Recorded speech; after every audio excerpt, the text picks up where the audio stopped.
Hello， 大家好，歡迎翻嚟溫哥華房地產資訊站，我係 Mike， 今日咧帶大家嚟咧 Richmond 咧睇樓花啦。咁呢個樓花個名叫 Luxe， 咁其實咧可能有部分嘅觀眾咧都已經留意緊呢個盤，原因因為咧佢地點上咧非常之優越咧，就係喺呢一個 Lansdowne Mall 嘅正對面，預計咧就係2025年嘅春天落成嘅。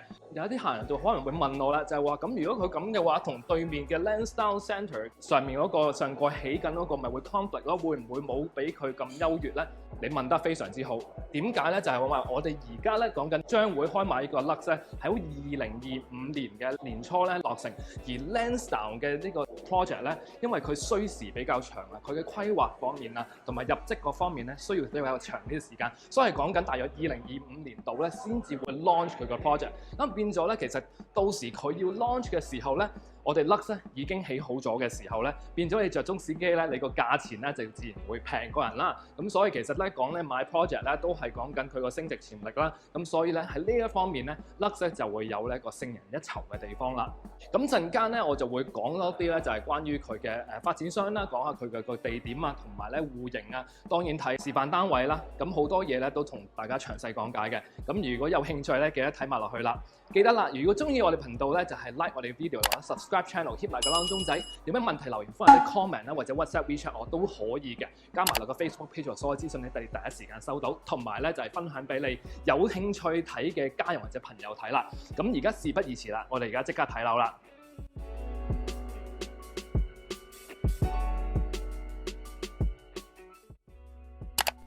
項目位置準確地址係5593 No.3 Road， 亦即係喺按 No.3 Road 夾 Lansdowne Road 交界。熟悉 Richmond 嘅朋友都知㗎啦 ，No.3 Road 咧就係 Richmond 嘅主要幹道、主要交通樞紐，所以 SkyTrain Station 天車站都係沿住 No.3 起嘅。咁項目正對面就係 Lansdowne 嘅 SkyTrain Station 啦，而側邊咧就係 Lansdowne Mall 啦。喺呢度搭 SkyTrain 落去 Downtown Vancouver 市中心只需要23分鐘，10個站，唔需要轉車。而家用航拍機同大家喺個地盤度睇一睇，原址係一啲矮層嘅商業建築，而家等待拆卸，預計2022年年頭動工。側邊刮緊地基嘅項目咧就係之前賣嘅 Atmosphere 啦，對面就係 Lansdowne Mall 56,000尺地，2025年咧就會拆卸重建。咁而家帶翻大家去售樓中心睇一睇。首先同大家做一做功課，了解下發展商嘅背景。呢個項目有兩個發展商 ，Townline 同埋 Candero。比較為人熟悉嘅係 Townline 本地發展商，40年經驗，過往發展項目包括有 Richmond 嘅 Harmony、Gardens 等等。而 Candero 就係1975年成立，項目分佈喺全國各大城市。Portfolio 包括有商業、工業、住宅，分佈喺 Montreal、Toronto、Vancouver、Calgary 等等。咁帶大家睇一睇啦，呢一個模型先啦。佢總共咧有363個 unit， 而每一棟咧大概咧會有121個 unit 咁上下，總樓高咧就大約有15層嘅。咁樓下 underground 有2層咧，就係佢嗰個 parking 啦。咁而上面有2層咧都係 parking。咁咧 underground 嘅2層咧就會係咧呢一個 residential 啦。順帶一提。如果係車位嘅話咧，最細嗰種單位 lower floor 嘅49.9萬起嗰種單位咧，就唔包車位，其他就會包一個車位嘅。咁如果你另外想買車位嘅話咧，有可能咧就係要加錢，但係 not guarantee 會有嘅嚇。咁啊，想同大家講一講咧，佢而家第一期咧就係向住 No.3 Road 啦。而家睇緊呢一棟就係啦。咁佢嗰個門口咧就喺個角落頭，就會係向東北嘅位置啦。當然對住咧就係咧呢一個 No.3 Road 同埋呢個 SkyTrain Station。咁嗰一條馬路咧就可以去到 SkyTrain Station 㗎啦。咁可以睇到就係佢咧，其實佢個 podium 咧，其實去到大約3樓咁上下咧，同呢一個 SkyTrain 咧可以話係成一個水平線。咁然後咧同大家講一講，佢咧就樓底咧大約就係8尺8啦。咁同埋咧佢中間有一個好大嘅一個 amenities， 即係個 outside amenities 啦，總共咧就31000尺啦。室內嘅話6000尺嘅。咁啊，隔離呢一個咧比較係叫做特別少少，好似個 diamond shape 嘅一個大廈咧，就係佢個 commercial 嘅一個大廈啦。咁當然呢個咧就係之後先至開賣，而家仲未知道。咁同大家講一講咧，佢嗰個嘅 completion 時間咧就係2025年嘅春天大約啦，呢個時間。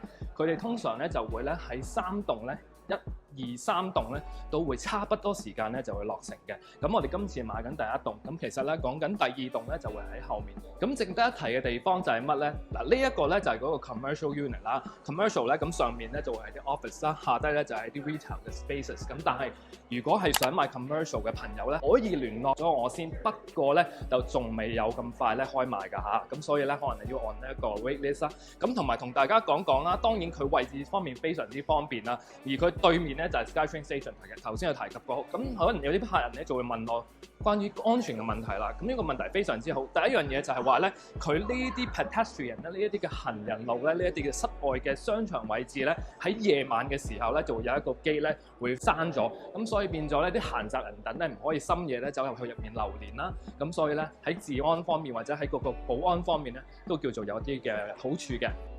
而家同大家睇一睇個 floor plate 先。咁其實呢一個咧就係佢成層嘅一個戶型圖啦。咁咧佢如果係普通嘅一啲嘅單位咧，大約係喺5樓至到13樓啦。14樓同埋15樓咧就係一啲叫特色單位嘅一啲樓層嚟嘅。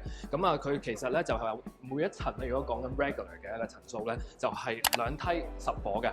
咁啊10個 unit 裏面咧，總共會有6個 unit 咧就會係呢一個2房啦，而4個 unit 咧就1房嘅。咁佢所有都係咧向南同埋向北。咁當然啦，價錢方面都有啲唔同。通常我哋講嘅 Richmond 咧，多啲中國人咧係中意咧向南嘅單位，所以預計咧向南嘅單位咧會貴少少，尺價會貴少少。咁同大家講咧，就係單邊嘅呢啲嘅 two bedroom unit 咧，喺佢哋嘅呢個角落頭咧都會有柱嘅。咁呢啲咧我哋叫做 structural 嘅一啲 pillars 啦，咁冇辦法係叫做主力柱。咁所以咧喺建築上咧係需要用到啦。咁啊，但係中間嗰啲咧就會有 pillars 嘅。咁見到咧，其實啲1房咧都四正正。咁啊頭先提及過咧，佢個 ceiling height 咧就會8尺8，樓底當然咧就會有啲 drop down 嘅。喺個 bedroom 裏面咧，大約咧係會係8尺4啦。咁有一啲咧就會低啲，有啲就會高啲。帶大家睇一睇示範單位 B2 即2房，室內面積777尺，單邊戶型可以向東北或者西北。門口 detail 位呢個架就包嘅，連埋個電插頭同埋 USB 插頭。大廈4個角咧都會係單邊單位，都會係2房，而喺個角落頭咧都會有一棟柱喺度作為主力柱。而客廳樓底主要係8尺8，廚房 drop down 會去到8尺。而家睇一睇廚房啲用料啦，色系主要會分2種，石英 countertop 亦都會有 waterfall 設計。呢個色系嘅 backsplash 就會係白色，另一個咧就會係灰色。呢個色系撞翻灰色 cabinet， 而另一個色系咧就會係撞翻一個 cream 嘅顏色。廚房側邊就會有一個 floor to ceiling 嘅 pantry 空間擺嘢。而 appliances 咧主要咧都係會用德國牌子 Bosch 嘅。2房以上30寸5爐頭明火煮食。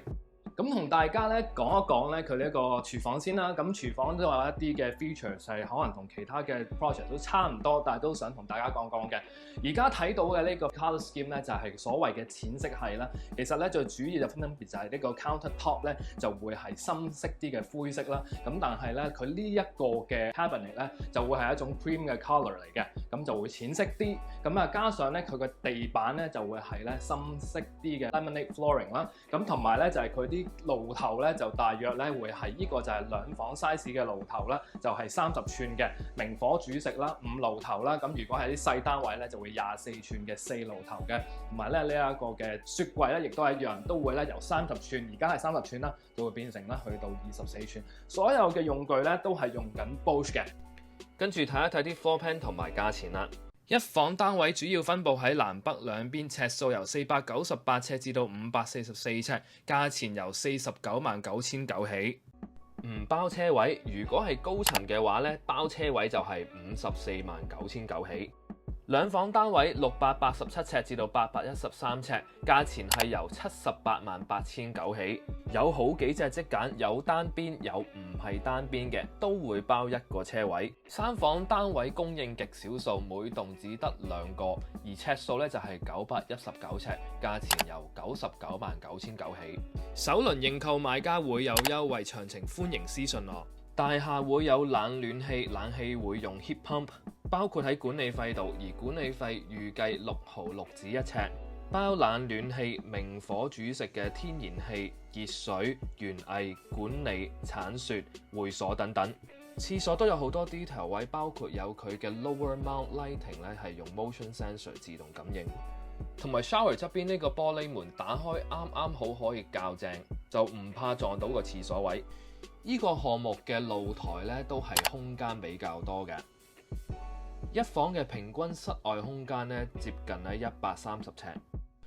而兩房嘅單邊 unit 咧，如果係 wrap around 嘅 balcony 咧，都差不多有360幾尺嘅室外空間啦。咁同大家講一講佢 amenities 先啦。咁因為 amenities 都係一個好主要嘅 feature 啦。咁尤其是咧，你喺度咧買樓嘅時候，通常咧都要考慮譬如話收租嘅回報。咁而租客咧好多時候都想用佢啲 amenities 嘅。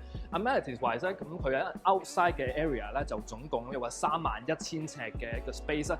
而室內面積咧就會有咧6000尺嘅個 amenities 嘅，咁啊 amenities 包括啲乜嘢咧？就係佢室外嘅一個泳池啦，咁啊非常之靚一個泳池，側邊亦都會有一啲嘅涼亭嘅 area 咧，俾大家咧就係曬太陽使用嘅。側邊亦都會有一個咧有 fireplace 嘅一啲嘅 area 俾大家去 chill 下啦，去 relax 一下嘅。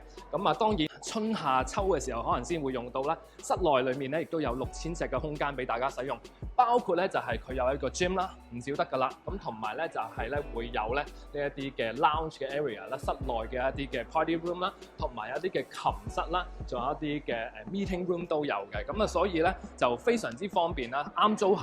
同埋好緊要嘅就係因為咧呢一個 amenities 咧係會同 commercial 分開㗎。咁所以咧 commercial 嗰 part 咧佢哋唔會可以用到嚟呢一度 commercial 自己會有 amenities 使用嘅，咁就所以咧兩邊就唔會有衝突啦。好啊，咁樓啊睇完啦，大家感覺如何呢？記得啦，咁 Luxe 其實咧而家咧做緊呢個 client preview 嘅。咁如果你哋有興趣咧，歡迎同我聯絡。人喺呢邊嘅話，當然可以入嚟睇啦。如果人唔喺呢邊嘅話咧，亦都可以同我聯絡，私信 WhatsApp 或者 WeChat 我咧，我可以 send 一啲嘅 brochure 啦，同埋 floor plan 咧俾大家參考翻嘅。如果朋友你想問咧，就係話究竟幾時開始開賣？大約係8月中至到8月尾之間咁上下啦。當然 subject to change 㗎，所以如果你有興趣咧，記得咧就同我聯絡啦。咁我哋下一集再見啦，拜拜。